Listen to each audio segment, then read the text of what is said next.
Jamuna future park এমন একটি destination যেখানে আমি কারণে অকারণে প্রতিনিয়তই যেয়ে থাকি। আজ গিয়েছিলাম ভাবির সাথে। তো আজকে আমরা ভাবলাম যে একটু আননোন প্লেসগুলো এক্সপ্লোর করে যে লেভেলগুলোতে সচরাচর আমাদের ঘোরা হয় না, ওগুলোই আমরা আজকে ঘুরে ঘুরে দেখছিলাম। যদিও এখন উইন্টার, তবুও এই আইসক্রিমগুলো আমাদেরকে হাতছানি দিয়ে ডাকছিল, তো আমরাও লুফে নিলাম। এখানে পিস্তাচিও ফ্লেভারটা আমি সবাইকে রিকমেন্ড করব, অনেক ইয়াম্মি ছিল। ঘুরে ফিরে আমরা একটু খাওয়া দাওয়া করে আবার বেসমেন্টে চলে আসলাম। আমরা এত শান্তিতে ঘুরে বেড়াচ্ছিলাম কারণ ভাবির পরী দুইটা ছিল এইখানে, ওদের এইখানে খেলতে দিয়ে আমরা এত শান্তিতে ঘুরে বেড়াচ্ছিলাম।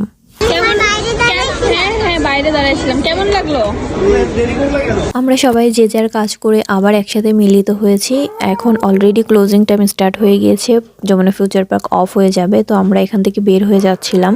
পকেট গেটের সামনে গিয়েই দেখি অনেক বেলুন। এই বেলুনগুলোর নাম হচ্ছে ঝিলমিল বেলুন। অনেক দিন ধরেই দেখছিলাম, আজ ওদেরকে কিনে দিলাম, ওরাও আমাকে একটা বেলুন কিনে দিল।